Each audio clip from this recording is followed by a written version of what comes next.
Hello and welcome to Quays News. I'm Erin Parker. And I'm Jolie Billington. Here's what's coming up on the programme today. A bus has ploughed into a shop in Piccadilly Gardens this afternoon with emergency services currently at the scene. Buses and trams are being diverted from Piccadilly whilst the area is being investigated. It's Poverty Challenge Week in England and Wales, and a conference has been held to discuss on how to deal with the problem in Manchester. Well, poverty is such a big issue for us here in Greater Manchester and across the UK in general. And the only way that we're going to combat it and fight it is if we work on it together. And a social group in Manchester are helping girls make friends.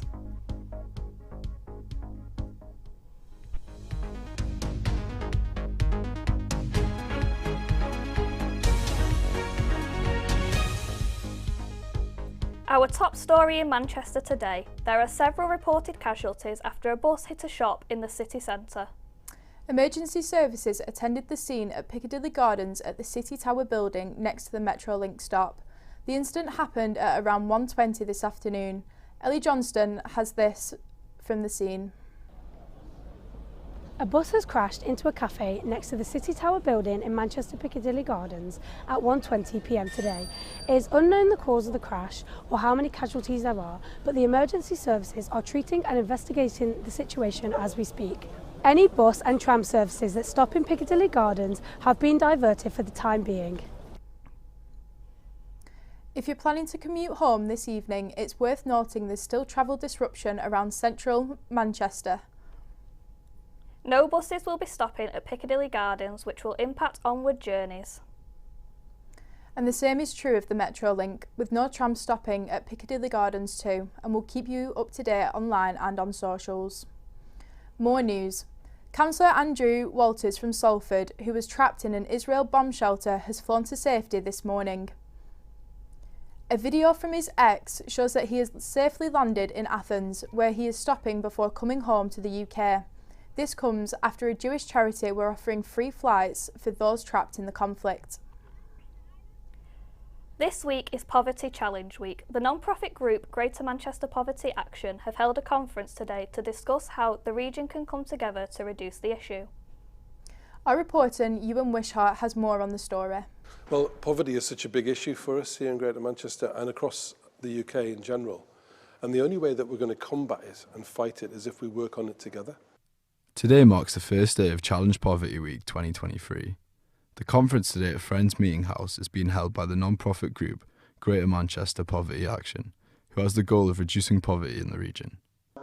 It's the only way we can meet the levels of need that we see in our communities. It has to be everybody pulling together in the same direction, otherwise we just won't get there. So it is about public, private, voluntary, faith, community, you name it, everybody playing their part. At the conference today, we've had numerous talks from people from various different sectors and local and combined authorities. In terms of challenging poverty in Manchester, the emphasis has been on collaboration between the different sectors. Government data has shown that nearly half of all children and young people in Manchester are now living in poverty, with Manchester now having the third highest rate of child poverty in the whole of the UK. In the UK, more than 2 million older people are now living in poverty. Research shows that a fifth of all people are uncomfortable with raising concerns with their landlords over rent. And staggeringly, every year 70 million goes unclaimed in pension credit in Greater Manchester. One industry that has been heavily affected by the recent cost of living crisis is the housing market. For each empty property, there could be anywhere from 30 upwards bids, probably more. So that gives you, an idea of the scale of demand. And there are literally thousands and thousands of people on waiting lists, waiting for a suitable home. So the demand is growing all the time because the supply of new social homes has decreased massively. The whole idea of a conference like this is to make sure that every sector is here and every borough in Greater Manchester is represented. And we've achieved that today. And being able to have conversations across all of the different sectors to say what we're going to contribute, what we're going to collaborate about, is going to be a really key part to actually ending poverty in the UK and ending poverty here in Greater Manchester.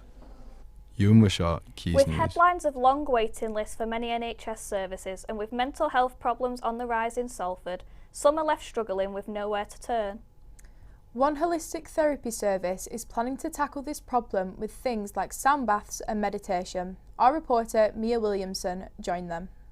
Long NHS waitlists leave many people looking for other places to turn to when their mental and physical pain become too much. But I bet you didn't think a sound bath was one of them places. Here at the Luma practice, they heal the mind and body through holistic and medical therapy. There isn't anything on the NHS or privately where you can get a service like this. We're not just a massage therapist, we're not just a healer. There is a lot going on behind the scenes and a lot of qualifications to be able to offer what we do. They recently started offering rehabilitation services, which include things like Reiki and energy healers, belief coding and hypnotherapists. Farah is a Reiki master here at the practice and she holds the sound bath ceremonies. I do a little bit of crystal work on everyone. Everyone can pick an oracle card and get a message from the divine. Then they'll lay down, I'll play some music and I'll go into ceremony with the sound bowls, with the rain stick, with my drum. And everyone just has a beautiful experience, gets taken to a whole different dimension. And then I do alchemy healing with the goddesses and the ascended masters, so you'll be getting a little bit of transmutation as well whilst you're just laying here. And I close everyone down, everyone gets up, drinks their tea, feels better. I decided to give the sound bath a go. At first I was sceptical of how it would make me feel, but after immersing myself in the experience I found it to be very relaxing, as did some of the other participants. I feel like there's like a whole load of weight that's kind of dropped off my shoulders in a strange sort of way, so I've like through the process I felt I was like sighing a lot just because I think there must have been some deeper level of relaxation. So. Felt more relaxed, definitely. I'm going to sleep well tonight. I think it was lovely. I mean, we had a lot of people that have never had a sound bath before, so it was beautiful just to take them through their first ever experience and really just see them shift. Everyone filled with love and happiness. Some people feeling sick, some people feeling sad. It's just really nice to take them through the journey and hopefully see them again next time. Mia Williamson, Salford. How many times have you been sitting in traffic and cursed another red light? Well, transport bosses in Manchester have introduced the Green Light project, which aims to improve traffic flow and reduce emissions across the city. It's the first UK city to allow AI to use data in an attempt to improve road traffic conditions across Manchester. Kira Proctor reports. Transport for Greater Manchester has teamed up with Google in an AI project to help reduce emissions and improve traffic flow. The Green Light project will be the first in the UK to use AI and data to improve traffic. The Green Light project is already being used in cities such as Abu Dhabi, Bali, Jakarta and Seattle and has now come to Manchester. Transport for Greater Manchester oversees a network which includes around 2,500 traffic signals which Google has reviewed and provided recommendations that may limit stop and go traffic around the city. I spoke to one taxi driver from Salford as he gave his opinion. Mancunian Way is a car park, and that system you're talking about could help the Mancunian Way. At certain times of the day it gets clogged up, and if there's an accident, God forbid, then it's a no-go. It'll keep it flowing, because while I'm rolling I'm earning, while I'm sat still I'm not. But it's the same for the customers in this industry, because if I'm moving I get there quicker obviously. If I'm sat still in traffic doing this, stop, start, it's scary. David Atkin, Transport for Greater Manchester Analysis and Reporting Manager, has said the Greater Manchester Road Network includes 2,400 traffic signals and millions of journeys every week. We are working really hard to tackle congestion and are delighted to be amongst the first areas in the world. Google's VP in Research and Engineering, Yossi Matias, commented on this project and said, "By working with cities globally, we can help both people and the planet." Kira Proctor, Quays News. In 2020, nearly half of adults in the UK reported feeling lonely, and now one group is getting their boots to help women make new friends. Girls Who Walk is a group set up to help tackle loneliness and for girls in Manchester to get out and meet new people in the city. I went out to report on this. Filling the pavements and making friends as they go. Girls Who Walk was set up in July 2023 by Ella, who had moved back to Manchester after uni. She found it hard to meet people as she doesn't drink, so she wanted to start something alcohol-free, consistent and free of charge. Which also is quite important, obviously. Cost of living at the moment, not everyone can afford to go out and do those expensive activities. So that's why this was set up, just as a free activity for girls to meet like-minded people and make some friends. According to the UK government tackling loneliness strategy, loneliness is higher for those who are 16 to 24 years old and for females. It's my first time. I feel like it's really hard to make friends in your 20s without going to uni anymore, so that's why I came.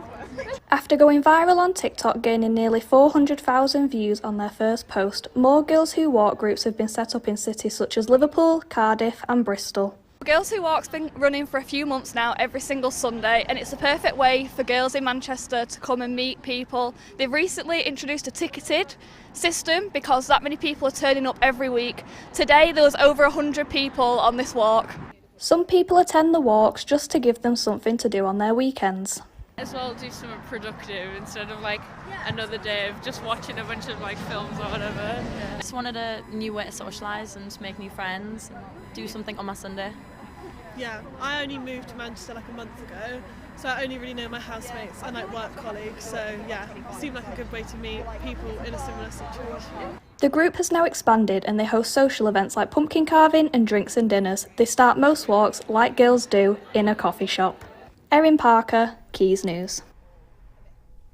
So, how was your experience at the Girls Who Walk event? I really enjoyed it. A lot of people go by themselves, so it is really easy to make friends.